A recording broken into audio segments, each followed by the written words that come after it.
कहानी की शुरुआत में हम एक 15 साल की लड़की को देखते हैं जिसका नाम वेरोनिका है।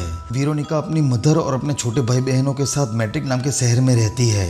कुछ हफ्ते पहले ही उसके फादर की डेथ हो चुकी थी। अब घर की पूरी जिम्मेदारी उसकी मॉम के सर पे आ गई थी। वो घर चलाने के लिए दिन रात एक क्लब में काम कर रही थी। वेरोनिका को भी अपने भाई बहनों का ख्याल रखना पड़ता है क्योंकि उसकी मॉम तो पूरा दिन अपने जॉब पे रहती है। फिर अगले दिन वेरोनिका अपने भाई बहनों के साथ स्कूल जाती है। स्कूल में उनकी टीचर बताती है कि आज सूर्य ग्रहण है और पुराने जमाने में सूर्य ग्रहण के दिन लोग बुरी आत्माओं को बुलाते थे जिसके लिए वो लोगों को मारा करते थे। फिर स्कूल के सारे बच्चे स्कूल की छत पर सूर्य ग्रहण देखने जाते हैं, लेकिन वेरोनिका अपनी दो दोस्तों के साथ स्कूल के बेसमेंट में जाती है। इनके पास एक स्पिरिट बोर्ड होता है जिससे किसी भी आत्मा को बुलाया जा सकता है। वेरोनिका अपने फादर की आत्मा को बुलाना चाहती है क्योंकि वो उसे काफ़ी मिस करती है और उसकी एक दोस्त अपने बॉयफ्रेंड की आत्मा को जो एक रोड एक्सीडेंट में मारा गया था। फिर वो तीनों स्पिरिट बोर्ड के ऊपर एक कांच के ग्लास को रखते हैं और उसके ऊपर अपनी उंगलियां रखते हैं। बाहर सूर्य ग्रहण शुरू हो गया है और उसी दौरान वो कांच का ग्लास धीरे धीरे गर्म होना शुरू हो जाता है, जिस वजह से वेरोनिका की दोनों फ्रेंड अपनी उंगलियां हटा लेती है। लेकिन वेरोनिका की उंगली अभी भी उस ग्लास के ऊपर होती है। तभी वो ग्लास टूट जाता है जिससे वेरोनिका की उंगली कट जाती है और उसका खून स्पिरिट बोर्ड पे गिरता है। खून गिरते ही वो स्पिरिट बोर्ड में आग लग जाती है और वेरोनिका कुछ अजीब सा बड़बड़ाने लगती है। उसकी दोस्त सुनने की कोशिश करती है कि वो क्या कहना चाह रही है, लेकिन तभी वेरोनिका इतनी जोर से चिल्लाती है कि बेसमेंट की सारी लाइट्स टूट जाती है और वेरोनिका वहीं पर बेहोश हो जाती है। वेरोनिका की जब आंख खुलती है तब वो देखती है कि वो स्कूल के हॉस्पिटल में है जहाँ एक डॉक्टर उसका चेकअप कर रही होती है। डॉक्टर को लगता है कि वेरोनिका शायद आयरन की कमी की वजह से बेहोश हो गई। फिर थोड़ी देर बाद वो स्कूल से बाहर निकलती है। वो देखती है कि ऊपर से एक नन उसे देख रही है। इसके बाद वेरोनिका अपने घर आ जाती है। घर पे जब वो खाना खाने की कोशिश करती है तो उसे ऐसा लगता है कि कोई उसे खाना खाने से रोक रहा है। साथ ही उसके शरीर पे पंजे के निशान भी होते हैं। वेरोनिका को घर में से अजीब सी आवाजें सुनाई पड़ती है। वो समझ नहीं पा रही होती कि आखिर उसके साथ क्या हो रहा है। फिर एक दिन वो अपने छोटे भाई को नहला रही होती है, तभी बाहर से कोई आवाज आती है। जब वो चेक करने के लिए दूसरे रूम में जाती है तब अचानक से दरवाजा अपने आप बंद हो जाता है। वो जल्दी से दरवाजा खोलकर अपने भाई के पास आती है जहाँ बाथटब का पानी बहुत ज्यादा गर्म हो गया है। वेरोनिका जल्दी से अपने भाई को बाथटब से बाहर निकालती है। वो देखती है कि उसके भाई की स्किन काफी जल गई है। वो जल्दी से अपने भाई की बॉडी पर जलाने की मेडिसिन लगाती है। इसके बाद वेरोनिका अपने कमरे में सोने चली जाती है। तभी हम देखते हैं कि उसके कमरे में एक साया है जो वेरोनिका को देख रहा है। फिर अगले दिन स्कूल में वेरोनिका अपनी फ्रेंड से बातें करने की कोशिश करती है, लेकिन उसकी फ्रेंड्स उसे इग्नोर करती है। वेरोनिका जानना चाहती है कि उसके साथ बेसमेंट में क्या हुआ था, इसीलिए वो बेसमेंट में जाती है जहाँ पर पहले से ही वो नन होती है जो एक दिन पहले उसे देख रही थी। लेकिन यहाँ पर हमें पता चलता है कि ये नन तो ब्लाइंड है। वो वेरोनिका को बताती है कि तुम्हारे शरीर पर किसी बुरी आत्मा ने कब्जा कर लिया है। तुमने स्पिरिट बोर्ड से आत्माओं को बुलाकर बहुत बड़ी गलती की है। तुम चाहती थी कि तुम्हारे पिता की आत्मा वहां पर आए, लेकिन वहां पर एक शैतान की आत्मा आई जिसने तुम्हें अपने वश में कर लिया है। फिर वो नन वेरोनिका के शरीर से वो शैतानी आत्मा को निकालने की कोशिश करती है, लेकिन वो नाकाम रहती है। वो वेरोनिका को कहती है कि जो तुमने शुरू किया है वो अब तुम्हें ही खत्म करना होगा और तुम्हें अपने भाई बहनों का भी ख्याल रखना होगा। ये सुनकर वेरोनिका जल्दी से घर आकर हर जगह पवित्र निशानों को ड्रॉ करके लगा देती है ताकि वो शैतानी आत्मा से अपने भाई बहनों को बचा सके। लेकिन वो शैतान बड़ी आसानी से उन सारे निशानों को जला देता है और फिर वेरोनिका के भाई पे हमला करता है। वेरोनिका अपने भाई को बचाने की कोशिश करती है, लेकिन उसका भाई उसे कहता है कि तुमने ही मुझ पर हमला किया था। वेरोनिका अपने भाई को समझाती है कि हमारे घर में एक शैतान आ चुका है और वही ये सब कर रहा है। फिर थोड़ी देर बाद वेरोनिका सो जाती है, लेकिन तभी उसकी बहन वहां आकर उसे जोर से काटने लगती है और उसका भाई भी उसका गला दबाने लगता है, जिससे वेरोनिका की ब्लीडिंग शुरू हो जाती है। तभी वेरोनिका की आंख खुल जाती है और वो पाती है कि ये तो उसका एक नाइटमेयर था। फिर जब वो अपने बिस्तर से उठती है तो वो देखती है कि उसके बिस्तर पर ब्लड है।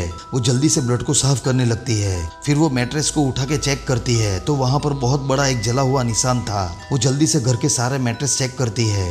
वो देखती है कि सारे मैट्रेस पे वही काला निशान था। ये सब देखकर वेरोनिका बुरी तरह से डर जाती है। वो फिर से उसी नन के पास जाती है। वो उसे सब कुछ बताती है। नन उसे कहती है कि जब मैं छोटी थी तब मुझे भी इसी तरह के साए दिखते थे जिससे मैं तुम्हारी तरह बुरी तरह से डर जाती थी और इसीलिए मैंने अपनी आंखें फोड़ दी, लेकिन इससे कोई भी फायदा नहीं हुआ क्योंकि मैं आज भी उस शैतान को महसूस कर सकती हूँ। तुम अगर अपने परिवार को बचाना चाहती हो तो तुम्हें फिर से उसी स्पिरिट बोर्ड से दूसरी दुनिया का दरवाजा खोलना होगा और वो काम अब पूरा करना होगा जो तुमने पिछली बार अधूरा छोड़ दिया था। तुम्हें इस बार आत्माओं को गुड बाय कहना होगा जिससे वो अपनी दुनिया में चली जाए। ये सुनकर वेरोनिका अपनी फ्रेंड के पास जाती है और उसे नन की सारी बातें बताती है। वो उसे कहती है कि उन्हें फिर से आत्माओं को बुलाकर उन्हें वापस उनकी दुनिया में भेजना होगा, लेकिन उसकी फ्रेंड अब ये सब करने के लिए तैयार नहीं थी। वो वेरोनिका को इस बात के लिए इनकार कर देती है। अब वेरोनिका पूरी तरह से टूट जाती है। उसे समझ में नहीं आ रहा था कि वो कैसे अपने परिवार को बचाए। तभी वो मन ही मन फैसला करती है कि वो अब अपनी बहनों के साथ मिलकर उस स्पिरिट बोर्ड से आत्माओं को बुलाएगी। फिर उसी रात वेरोनिका उस स्पिरिट बोर्ड को जोड़कर अपनी बहनों के साथ इस काम को शुरू करती है। वो अपने भाई को घर की दीवारों पर पवित्र निशानों को बनाने के लिए कहती है, लेकिन वो शैतान वेरोनिका के भाई को अपने वश में करके पवित्र निशानों की जगह शैतानी निशान बनवा लेता है, जिससे बुरी शक्तियां घर की तरफ अट्रैक्ट हो जाती है। फिर वेरोनिका अपनी बहनों के साथ कांच के ग्लास पर उंगलियां रखकर दूसरी दुनिया के दरवाजे को खोलती है। वो उस बुरी शक्ति को गुड बाय कहते हैं, लेकिन वो स्पिरिट उन्हें गुड बाय कहने से मना कर देती है। तभी सारी कैंडल्स अपने आप बुझ जाती है और जो ग्लास स्पिरिट बोर्ड पे होता है वो लुढ़कते हुए दरवाजे के पास चला जाता है। घर की सारी लाइट्स भी अपने आप बंद हो जाती है। वेरोनिका जल्दी से पुलिस को फोन लगाती है और उनसे मदद मांगती है, लेकिन तभी वो बुरी शक्ति वेरोनिका के भाई को उठाकर ले जाती है। वेरोनिका जल्दी से अपने भाई को ढूंढने के लिए वॉशरूम में जाती है, जहाँ उसे उसका भाई मिल जाता है। वो अपने भाई को अपनी गोद में उठा लेती है और अपनी दो बहनों के साथ घर के नीचे आ जाती है। वो सभी घर से बाहर निकलने ही वाले होते हैं। तभी वेरोनिका की नजर मिरर पे पड़ती है। वो देखती है कि मिरर में उसका भाई है ही नहीं, जिसको उसने अपनी गोद में उठाया हुआ है। ये देखकर वो काफी चौंक जाती है। उसे समझ में आ जाता है कि ये उसका एक भ्रम है और उसका भाई अभी भी घर के अंदर ही है। वो जल्दी से वापस घर के अंदर जाती है। तभी घर की सारी चीजें अपने आप गिरना शुरू हो जाती है। वेरोनिका को पता चल जाता है कि उसका भाई उसके कमरे में ही है, इसीलिए वो अपने कमरे में जाती है जहाँ पर उसका भाई छुपा हुआ होता है। वेरोनिका अपने भाई को अपने साथ चलने को कहती है, लेकिन उसका भाई उसे मना कर देता है। वो उसे कहता है कि मैं तुम्हारे साथ नहीं जाऊंगा। इसके बाद वेरोनिका को अपने अंदर कुछ अजीब सा महसूस होता है। वो अपने आप को टूटे हुए शीशे में देखती है।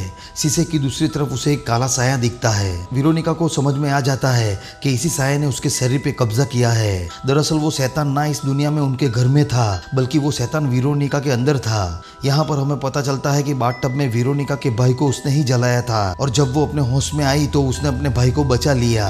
और यही नहीं, अपनी बहन का गला भी वेरोनिका ही दबा रही थी और जब वो होश में आई तो उसने ये बंद कर दिया।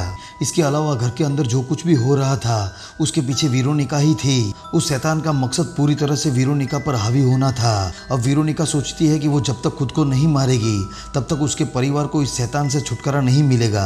इसीलिए वो अपने आप को मारने की कोशिश करती है, लेकिन वो शैतान उसे ऐसा करने से रोकता है। वो शैतान वेरोनिका को हवा में उठाकर टॉर्चर करने लगता है। तभी घर के अंदर पुलिस आ जाती है। वो वेरोनिका को इस तरह देखकर काफी घबरा जाते हैं। फिर वेरोनिका नीचे गिर जाती है। इसके बाद वेरोनिका को एम्बुलेंस से हॉस्पिटल ले जाया जाता है। इधर घर के अंदर पुलिस ऑफिसर सब कुछ चेक कर रहा होता है। उसकी नजर वेरोनिका के फोटो पे पड़ती है और तभी उस फोटो में अपने आप आग लग जाती है। उसी वक्त उसे कॉल आती है और उसे बताया जाता है कि वेरोनिका अब इस दुनिया में नहीं है, वो मर चुकी है। वो पुलिस ऑफिसर कुछ भी समझ नहीं पा रहा था। वो कुछ सालों तक इस केस पे स्टडी करता है और अपनी एक रिपोर्ट तैयार करता है, जिसमें वो साफ साफ लिखता है कि इन सबके पीछे एक शैतान का यानी बुरी शक्ति का हाथ था, जो उस दुनिया से हमारी दुनिया में अपनी अधूरी इच्छाओं की वजह से आया था। ये पहला पुलिस केस था जिसमें आत्माओं के बारे में लिखा गया था और यहीं पर ये मूवी एंड हो जाती है।